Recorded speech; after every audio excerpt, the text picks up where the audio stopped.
এগিয়ে চলা উচিত এবং ঐক্যবদ্ধ হয়ে থাকার একটা প্রাসঙ্গিক সময়, যা কিন্তু আমাদেরকে ঐক্যবদ্ধ না থাকলে আমাদের ক্ষেত্রে কিন্তু প্রভূত কিন্তু সমস্যার সম্মুখীন আমরা।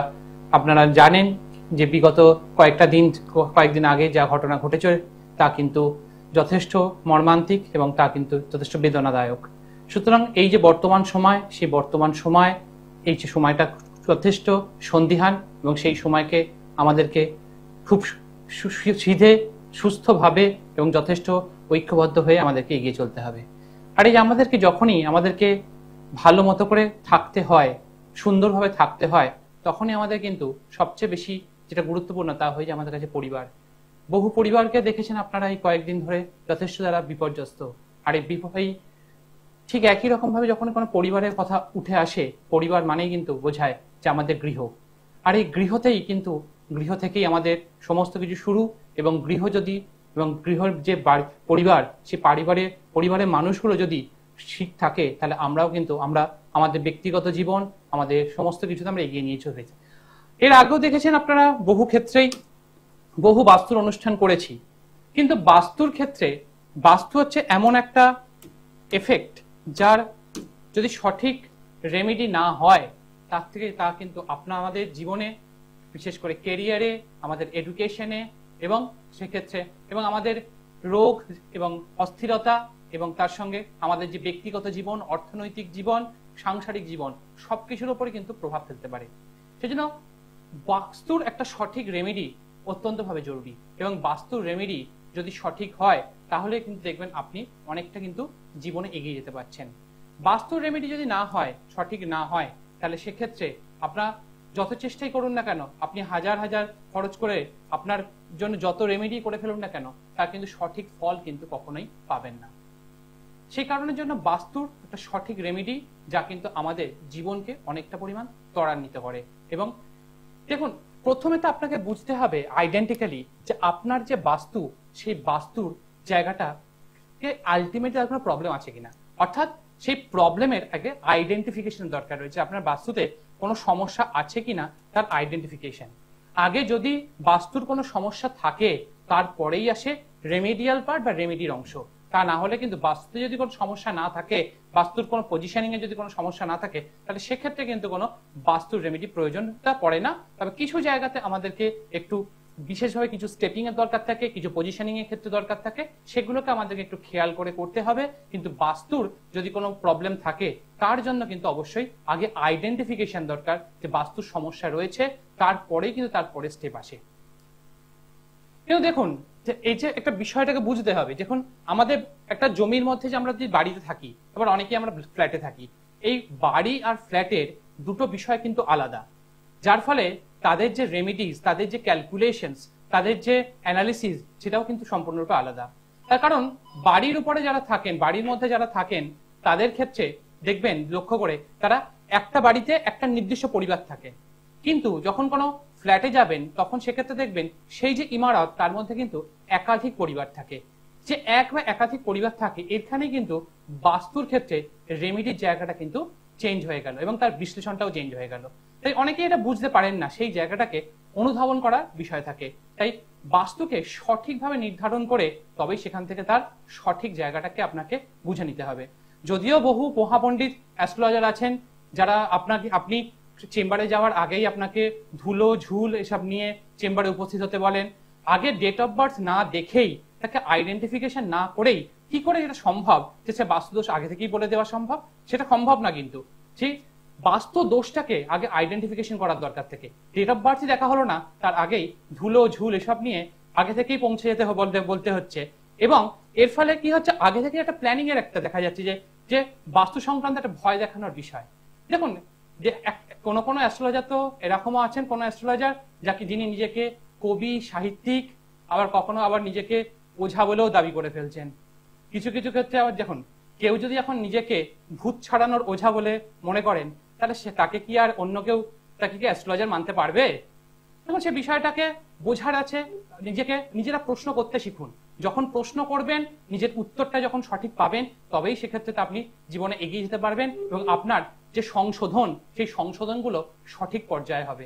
দেখুন, তীর্থবোধকে নিয়ে এত পরিমাণ হতাশা তার মধ্যে রয়েছে যে কি করবে, কি বিষয় নিয়ে ভাবছে, কিছুই যার কোনো কিছুইতেই কোনো কিছু করে উঠতে পারা যাচ্ছে না। সবকিছুই একটা মধ্যেই একটা কোনো কিছু পরিষ্কার বিষয় কিন্তু থাকে না। সুতরাং এই যে বিষয়টা যে তীর্থব্রতকে নিয়ে এত পরিমাণে হতাশা, এত পরিমাণে চাপ নিয়ে ফেলেছে যে সবকিছুতে কখন কি বলেন সেটাই কখনো ঠিক থাকেন না।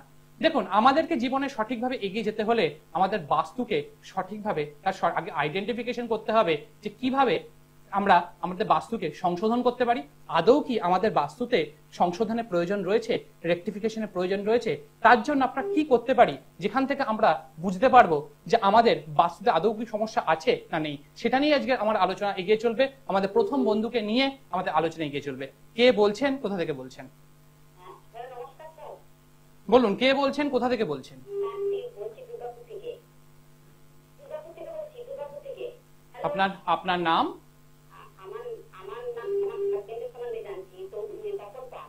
তপন পাল। তপন বাবুর জন্ম তারিখ? 31 জুলাই 1973। 31 জুলাই 31 জুলাই 1973। জন্ম সময়?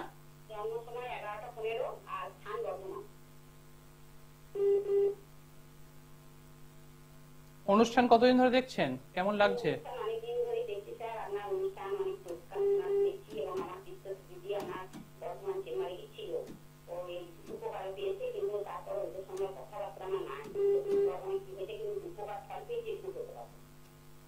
ওনাদের সঙ্গে আপনার কথাবার্তা নেই, তবু আপনি জানেন যে সেখানে?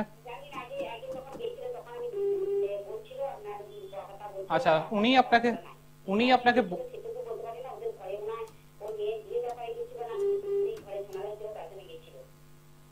আচ্ছা আচ্ছা, মানে উনি এসেছিলেন সেটা আপনি জানেন এবং সেই সময় আপনাকে বলেছিল, সেই দেখেই আপনি তারপর থেকে অনুষ্ঠান দেখছেন, অনুষ্ঠান ভালো লাগে, কিছু উপাচার করেছেন, সেটা থেকে ফল পেয়েছেন, তাই তো?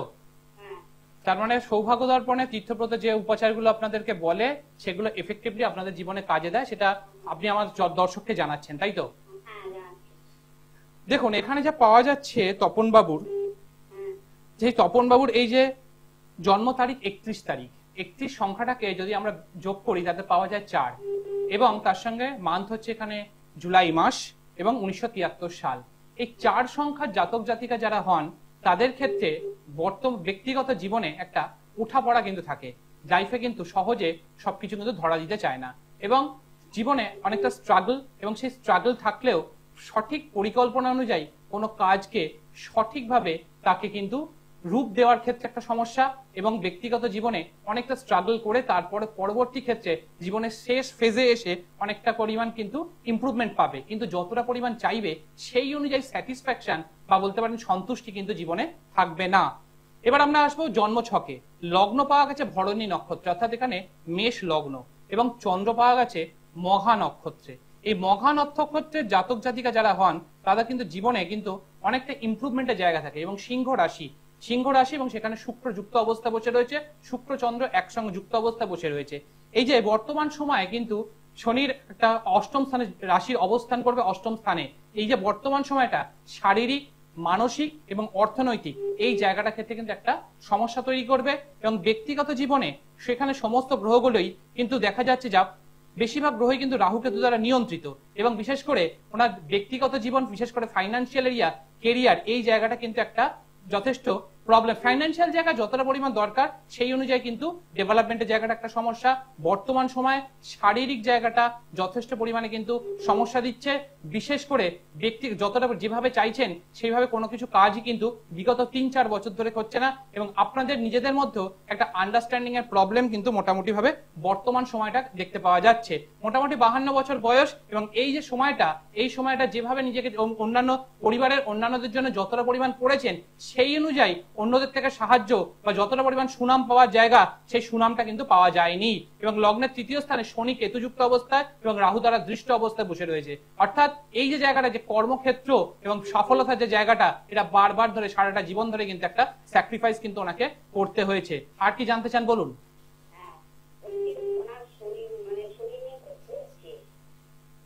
দেখলেন, আপনি আমাকে আগে কি আমাকে কিছু বলেছেন? সৌভাগ্য দর্পণের এটাই একটা স্পেশালিটি যে তার দর্শককে কিছু জানার জন্য বলতে হয় না, এবং আপনি যা যা জানতে চান, আপনাকে যে যে পয়েন্টস গুলোকে বলা হলো তার মধ্যে কতটা ঠিক? ফাইন্যান্সিয়াল প্রবলেম বর্তমান সময়ে শারীরিক সমস্যা এবং মানসিক একটা চাপ এবং তার সঙ্গে ফাইন্যান্সিয়াল অর্থাৎ অর্থনৈতিক দিক থেকে একটা সমস্যা কিন্তু ওনাকে একটা প্রবলেমের মধ্যে ফেলেছে এবং পরিবারের জন্য যতটা পরিমাণ করেছেন সেই অনুযায়ী কিন্তু অন্যদের থেকে ততটা পরিমাণ সাহায্য বা যতটা নাম পাওয়ার জায়গা সেই জায়গাটা কিন্তু উনি পাননি, তাই তো? এর আগেই কারোর সঙ্গে কনসাল্ট করে কিছু রেক্টিফিকেশন করিয়েছেন? এই যে স্থাপিক দোষ হয়ে রয়েছে এবং এখানে যে শনি কেতু দ্বারা পীড়িত অবস্থায় বসে রয়েছে এবং যে দ্বিতীয় স্থানটা পীড়িত হয়ে রয়েছে, যার ফলে অর্থনৈতিক উন্নতি এবং আপনাদের সারাটা জীবনই আপনাদের জীবনে মানে মোটামুটি সবসময় দুজনের মধ্যে মাঝামাঝি একটা কিছু বোঝাপড়ার ক্ষেত্রে একটা সমস্যা ছিল, এগুলোর জন্য ভালো কারোর সঙ্গে কনসাল্ট করে কিছু রেক্টিফিকেশন করিয়েছিলেন? দেখুন, বর্তমান সময়ে রাশির অষ্টম স্থানে শনি অবস্থান করছে এবং সেই শনি দ্বিতীয় স্থানে দৃষ্টি দিচ্ছে, যা কিন্তু পারিবারিক জায়গা এবং তার সঙ্গে ষষ্ঠ স্থানেও কিন্তু ষষ্ঠ পতিকে পীড়িত করছে, যা কিন্তু বর্তমান সময়টা যথেষ্ট প্রবলেমের মধ্যে দিয়ে রয়েছে। এবং রবি এখানে রয়েছে চতুর্থস্থ অবস্থায় এবং এখানে চতুর্থপতি এবং পঞ্চমপতি ক্ষেত্র বিনিময় করলেও যেহেতু এখানে শুক্র যুক্ত হয়ে গিয়েছে, যার ফলে একটা সমস্যা তৈরি করে দিয়েছে, যা কিন্তু ওনার কিন্তু যা কিছু development after marriage, before marriage নয়, তাই তো? যা যতটুকু যা উন্নতি করতে পেরেছেন সেটা বিয়ের পরেই হয়েছে। দেখুন, এখানে বর্তমান সময়টা এই ফাইন্যান্সিয়াল জায়গা এবং শারীরিক জায়গাটা 2026 সালে কিন্তু আরো বেশি পরিমাণে সমস্যা পড়বে। সুতরাং ভালো কারোর সঙ্গে কনসাল্ট করে এই জায়গাটাকে একটু রেকটিফাই করুন এবং প্রতি সপ্তাহে রবিবার তামার ঘটিতে একটু জল নেবেন এবং তার মধ্যে অল্প পরিমাণ একটু পরিমাণ কালো জিরে দেবেন, সেটাকে দিয়ে অর্পণ করবেন, জলের যে কোনো প্রবাহমান নদীতে অর্পণ করবেন। তারপরে সূর্যের যে স্তোত্র পাঠ আছে সেই সূর্য স্তোত্র পাঠ করবেন। এইটা করার পরে সূর্য স্তোত্র পাঠ করবেন, দেখবেন যে ওনার ক্ষেত্রে বর্তমান সময়ে যে প্রবলেমটা সেটা কিছুটা পরিমাণ নিয়ন্ত্রিত হবে। দেখুন, একটা উপাচার আপনার জীবনকে কিছুটা পরিমাণ সেটেলমেন্ট দিতে পারে, কিছুটা পরিমাণ, সেটা কিন্তু আপনার পুরোপুরি ফুল রেমেডিজ নয়। এরপর ভালো কারোর সঙ্গে কনসাল্ট করে স্পেসিফিক যে জায়গাগুলোকে বললাম এই জায়গাগুলোকে রেকটিফাই করুন, তাহলে ওনার শরীরের জায়গাটা অনেক বেটার জায়গা থাকবে। তা নাহলে 2025 সালের ডিসেম্বর মাসের পর থেকে সময়টা কিন্তু যথেষ্ট পরিমাণে আরো কিন্তু খারাপ জায়গা থাকবে এবং আগামী 2.5টা বছর কিন্তু সময়টা খুব একটা সুটেবল নয়, বিশেষ করে ফাইন্যান্সিয়াল এবং শারীরিক জায়গা। বুঝতে পেরেছেন?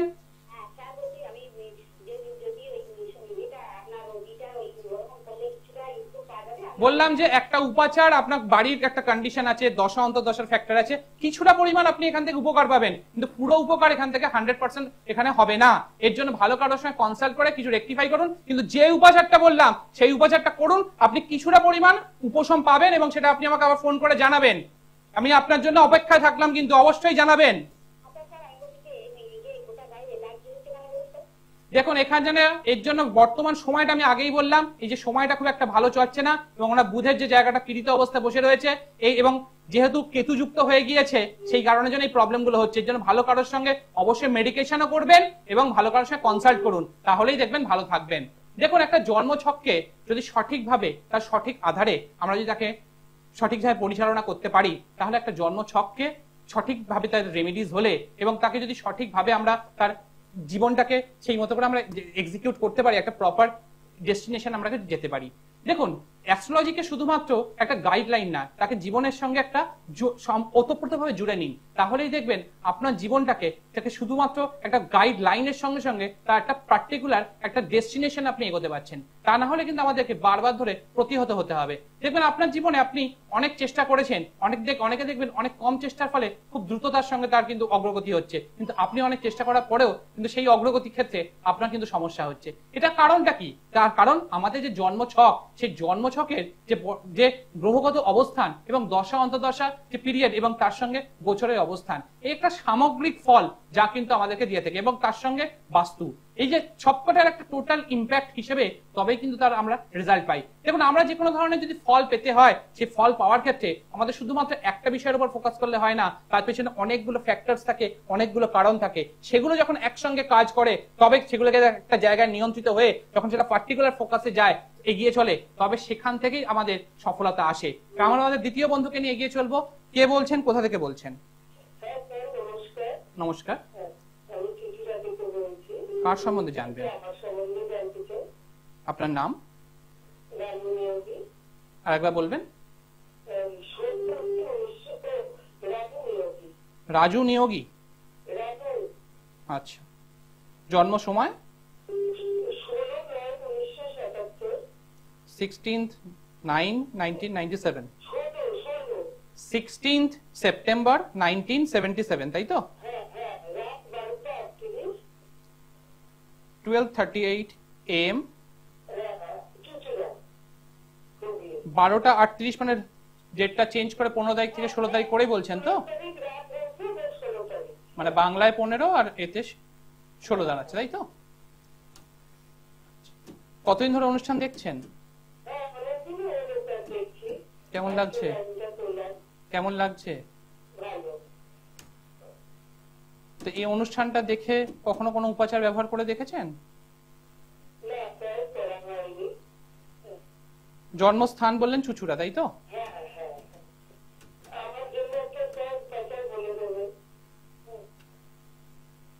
দেখুন, এখানে যা পাওয়া যাচ্ছে, আপনার জন্ম তারিখ হচ্ছে এখানে 7।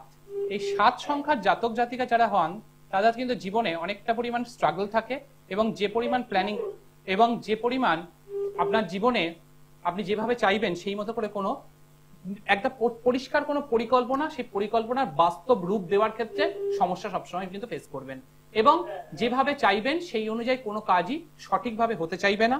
কিন্তু 7 আর 9 যে কম্বিনেশন, এই জায়গাটা বেশ ভালো। তার কারণ এরা কিন্তু এই যে 9 যাদের কম্বিনেশন পাওয়া যায়, তাদের ক্ষেত্রে তারা কিন্তু জীবনে অনেকটা পরিমাণ কিন্তু, বিশেষ করে তাদের অন্যের জন্য অনেকটা পরিমাণ করবেন, অন্যের জন্য ভাববেন, কিন্তু যতটা পরিমাণ করবেন সেই অনুযায়ী মান সম্মান পাবেন না, এবং শারীরিক জায়গাটা বড্ড বেশি পরিমাণে কিন্তু সারাটা জীবন ধরেই কিন্তু একটা প্রবলেমের মধ্যে দিয়ে যাবে। বিশেষ করে কেতুর পিরিয়ড যখনই আসবে, তখনই কিন্তু জীবনে কিন্তু একটা স্ট্রাগলময় পিরিয়ড, বিশেষ করে অপারেশন রিলেটেড কিছু ইস্যু, এবং বারবার ধরে বিভিন্ন ধরনের সমস্যার মধ্যে কিন্তু পড়ে যাবে, এবং শরীরটা কিন্তু যথেষ্ট পরিমাণে কিন্তু সমস্যার মধ্যে দিয়ে চলবে। লগ্নে এখানে মঙ্গল বসছে, এবং লগ্ন এখানে পাওয়া গেছে মিথুন লগ্ন, এবং রাশি হিসেবে পাওয়া গেছে এখানে তুলা রাশি, এবং রাশি পাওয়া গেছে চিত্রা নক্ষত্রে। এই চিত্রা নক্ষত্রে যারা জাতক জাতিকা হন, তারা কিন্তু জীবনে অনেকটা স্ট্রাগল করলেও এন্ড অফ দ্য লাইফে গিয়ে কিন্তু নিজেরা প্রস্ফুটিত হতে পারেন, এবং সেটা সম্পূর্ণরূপেই নিজের মাধ্যমে এবং নিজের প্রয়োগ কৌশলতার মাধ্যমে। লগ্নস্থ মঙ্গল বৃহস্পতি যুক্ত অবস্থায় বসে রয়েছে, এবং এখানে রবি শনি যুক্ত অবস্থায় বসে রয়েছে তৃতীয় স্থানে। অর্থাৎ ব্যক্তিগত জীবনে কিন্তু একটা উঠাপড়া, এবং সমস্ত গ্রহগুলোই কিন্তু এখানে চন্দ্র ছাড়া সমস্ত গ্রহগুলোই কিন্তু রাহু কেতু দ্বারা নিয়ন্ত্রিত হয়ে রয়েছে। অর্থাৎ এখানে একটা চন্দ্রভঙ্গ কালসর্প দোষ এবং মাঙ্গলিক দোষ, যা কিন্তু আপনার ব্যক্তিগত জীবন, পারিবারিক জীবন, এবং আপনার যে বিশেষ করে ম্যারেজ লাইফ, এই জায়গাটার ক্ষেত্রে কিন্তু একটা সমস্যা তৈরি করবে। বিশেষ করে ম্যারেজ এরিয়াতে যথেষ্ট পরিমাণে কিন্তু সমস্যা কিন্তু একটা জায়গা দেখা যাচ্ছে। কেরিয়ারে যতটা ডেভেলপমেন্ট হওয়ার জায়গা, সেই অনুযায়ী কিন্তু আসার ক্ষেত্রে সমস্যা। ফাইন্যান্সিয়াল একটা ক্রাইসিস সবসময় কিন্তু ভোগ করতে হবে, এবং খরচের মাত্রা যতটা সময় এগোবে, বর্তমান সময় কিন্তু শারীরিক জায়গা এবং খরচের জায়গা দুটোই কিন্তু একটা প্রবলেমের মধ্যে দিয়েছে, এবং বর্তমান সময় শারীরিক এবং ফিনান্সিয়াল, অর্থাৎ আর্থিক এবং পারিবারিক বা ব্যক্তিগত জীবনে একটা টাসল, এবং এর সঙ্গে কিন্তু বিশেষ করে পারিবারিক জীবনটা যথেষ্ট পরিমাণে সমস্যার মধ্য দিয়ে কিন্তু চলছে। শেয়ার করবেন।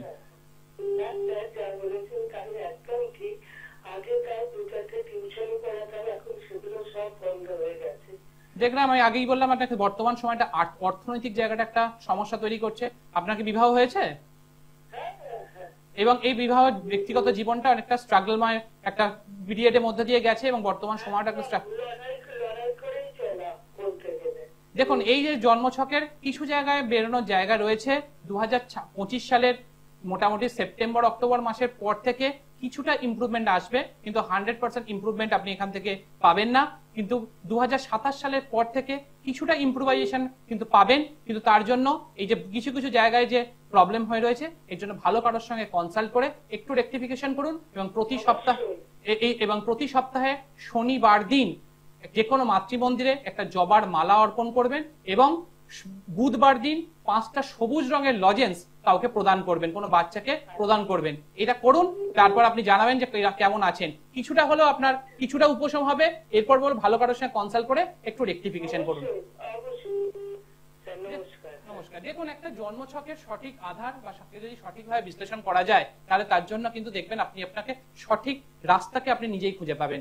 দেখুন, সঠিক বিচার এবং সঠিক রেমেডি সেটাই কিন্তু আপনাকে আপনার জীবনে তার সঠিক লক্ষ্যকে পৌঁছে দিতে পারে। এবং আপনারা দেখলেন যে এই যে যারা ফোন করছেন, এই যে আমাদের দর্শক রয়েছে, তাদের ক্ষেত্রে তাদের প্রতিটা কিন্তু যে পয়েন্ট, সে পয়েন্টস গুলো কিন্তু একদম আপনাদের পরপর ভাবে মিলিয়ে দেখতে পারেন যে একদম যা যা প্রবলেম, সেই প্রবলেমগুলো তারা পাচ্ছেন এবং তাদের লাইফে কতটা ইউটিলিটি রয়েছে সেটাও কিন্তু আপনারা সেখান থেকে পাচ্ছেন। এবং তারা যে কাজগুলো করেছেন সেগুলো সেখান থেকেও তারা যে উপকার পেয়েছেন তারাও কিন্তু সেটাও কিন্তু জানাচ্ছেন। সুতরাং এই জায়গাটাই কিন্তু আমাদেরকে আগে এটাকে গ্রহণ করে আমাদেরকে একটা প্রপার এক্সিকিউশন অফ প্ল্যানিং করে, এবং তার সঙ্গে অ্যাস্ট্রোলজি যে সাবজেক্টটা, যে একটা 6500 বছরের পুরনো সাবজেক্ট, এবং তার সঙ্গে বাস্তু, এটাকে যদি আমরা মেলবন্ধন করাতে পারি, এবং তার সঙ্গে তন্ত্রশাস্ত্র, এই তিনটের মেলবন্ধন যখন একসঙ্গে হবে, তা কিন্তু আপনার জীবনকে, আপনার জীবনের গতিধারাকে সম্পূর্ণরূপে কিন্তু পাল্টে দিতে পারে, যা যে কোনো ধরনের পরিবর্তন কিন্তু সাধন করতে পারে।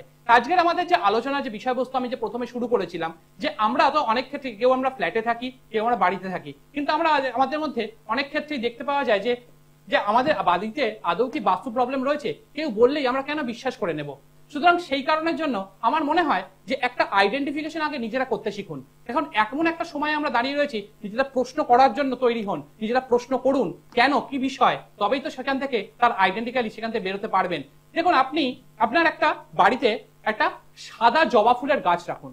এই সাদা জবা ফুলের গাছ আপনি যদি সম্ভব হয় উত্তর পূর্ব কোণে রাখুন, অথবা উত্তর দিকে রাখতে পারেন। দেখুন, গাছটা আপনার বাড়িতে কিনে আনা যেদিনই কিনবেন সেটা রবিবার দেখে কিনবেন, এবং সেই রবিবারে কিনে আনার পর থেকে 10টা দিন লক্ষ্য করে দেখুন যে সেই গাছটার অবস্থা কি দাঁড়াচ্ছে। সেটা কি খুব প্রস্ফুটিত অবস্থায় থাকছে, নাকি সেটা আস্তে আস্তে করে তার ম্রিয়মান অবস্থায় চলে যাচ্ছে। যদি ম্রিয়মান অবস্থায় চলে যায় তাহলে কিন্তু বুঝতে হবে আমাদের বাস্তুতে কিন্তু একটু সমস্যা রয়েছে, এবং সেই সমস্যাটা কোন জায়গাতে সেটাকে আমাদের তারপর কিন্তু একটু ভালো করে জায়গাটা রেকটিফিকেশন দরকার থাকে। কিন্তু আগে আইডেন্টিফিকেশন, তারপর রেকটিফিকেশন। দেখুন, ঝুল ঝাড়বার জন্য কখনো কোনো ঝুল আপনার ঝাড়ু দিয়ে ঝাঁটা দিয়ে সম্ভব, ঝাড়া ঝেড়ে দিতে পারবেন, তার জন্য কোনো অ্যাস্ট্রোলজারকে লাগবে না। কিন্তু তাকে সঠিক, যেটা সঠিক ভাবে যদি আপনাকে এগোতে হয়, তার জন্য একটা প্রপার প্ল্যানিং এর দরকার থাকে, প্রপার আইডেন্টিফিকেশন দরকার থাকে, এবং এই আইডেন্টিফিকেশনটা আপনি যখন করতে পারবেন তবেই আপনি এখান থেকে বুঝতে পারবেন যেটা ঠিক জায়গা হচ্ছে কিনা। আপনার হাতেই তো রয়েছে, আপনি নিজেই এটা ব্যবহার করে দেখুন না যে এই যে আপনার বাড়িতে বাস্তুদোষ রয়েছে কি নেই। যদি এই ঘটনাটা ঘটে তাহলে সেক্ষেত্রে কিন্তু আপনি বুঝতে পারবেন যে বাস্তুর ক্ষেত্রে আপনার সমস্যা রয়েছে। এবার যদি আমাদের দেখতে পাওয়া যায় যে এক্ষেত্রে কোন ক্ষেত্রে যদি ম্রিয়মান হয়ে যায়, সেই ম্রিয়মান যে হয়ে গেল তার মানে আমার বাস্তুতে সমস্যা রয়েছে। এই সমস্যাটা রয়েছে যাদের গৃহতে ম্রিয়মান হয়েছে তারা তো নিজেরাই অলরেডি প্রবলেম ফেস করছেন, সুতরাং তারা নিজেরাই বুঝতে পারবেন যে আপনারা বাড়িতে বাস্তুদোষ রয়েছে। সেটাকে আর তীর্থপ্রতে বলার দরকার হবে না, জাস্ট খালি চেক আউট করে নিতে পারবেন, মিলিয়ে নিতে পারবেন। আর যার বাড়িতে প্রস্ফুটিত হচ্ছে সে তো নিজেও জানেন যে আপনার বাড়ি কতটা পরিমাণ গ্লোরিয়াস বাড়ছে, কতটা পরিমাণ প্রসপ্যারিটি হচ্ছে, সুতরাং সে তো আপনি নিজেই মিলিয়ে নিতে পারবেন। সেখানে কি আর আপনাকে কিছু বলে দেওয়ার দরকার থাকবে? তার মানে আইডেন্টিফিকেশনটা যখন আপনার কাছে হয়ে গেল, তার মানে আপনি এখান থেকে বুঝতে পারলেন যে আপনি একটা সঠিক পথে যাচ্ছেন, আপনি একটা সঠিক গাইডলাইনের মধ্যে দিয়ে যাচ্ছেন। এরপর আমাদের পরবর্তী স্টেপ কি হবে? যদি কোনোভাবে ম্রিয়মান হয়ে যায় তাহলে সেই ম্রিয়মানটাকে তার যে রেকটিফিকেশন, কিছুটা রেকটিফিকেশন আপনি আগে থেকে শুরু করে দিন। একটা পাত্রের মধ্যে অল্প পরিমাণ চাল আর একটা লবণ নেবেন। লবণ হচ্ছে এমন একটা বস্তু যা কিন্তু আমাদের যে কোনো নেগেটিভিটিকে কিন্তু দূর করতে পারে। গৃহের প্রতিটা কোণে কোণে চাল আর লবণ একসঙ্গে মিশিয়ে রবিবার দিন দুপুর 12টার পরে যে কোনো সময় কিন্তু সূর্যাস্তের আগে বাড়ির প্রতিটা কোণে এটাকে রেখে দেবেন। যদি আধে বাড়িতে ম্রিয়মান হয়ে যাবে, অর্থাৎ শুকিয়ে যাবে। আর যাদের ক্ষেত্রে দেখবেন আপনাদের ক্ষেত্রে শুকানো বা প্রস্ফুটিত হচ্ছে, তার মানে তাদের ক্ষেত্রে গ্লোরিয়াস প্রসপ্যারিটি অনেক বাড়বে। সেক্ষেত্রে তাদের দ্বিতীয় স্টেপ কি হবে? তাদের ক্ষেত্রে দ্বিতীয় স্টেপ হবে তাদের বাড়িতে যে পজিশনিং গুলো রয়েছে সেই পজিশনিং এর জন্য যেন কোনো রকম ভাবে তাদের কোনো সমস্যা তৈরি না হয়। অর্থাৎ বাস্তুতে কোনো সমস্যা নেই, কিন্তু বাস্তুর অনেক জিনিসে রাখার ক্ষেত্রে অনেক রকম কিন্তু পজিশনিং এর ক্ষেত্রে সমস্যা থাকে। সেই পজিশনিং গুলোকে আমাদেরকে তারপরে স্টেপে দেখতে হবে। সুতরাং দুটো ক্যাটাগরি হলো, এই দুটো ক্যাটাগরি অনুযায়ী যদি আমরা রেকটিফিকেশনকে করতে পারি, তার পরবর্তী ক্ষেত্রে একটা প্রপার কনসালটেশন, তারপর যদি প্রয়োজন হয় সেই অনুযায়ী প্রপার রেকটিফিকেশন। আগেই নয়, আগে নিজেকে আইডেন্টিফিকেশন করুন, সেই জায়গা থেকে এগোন, প্রপার গাইডলাইন নিয়ে এগোন, দেখবেন জীবনে সঠিক পথে সঠিক সন্ধিহানে সঠিকভাবে এগিয়ে যেতে পারছেন, এবং জীবনকে একটা সঠিক যে গোল অফ ডেস্টিনেশন কথা সেই জায়গায় আপনারা পৌঁছাতে পারছেন। আজকে সময় তো একদম থামতে বলছে। মা দক্ষিণা কালীকে প্রণাম জানিয়ে আজকের অনুষ্ঠান এখানেই শেষ করলাম।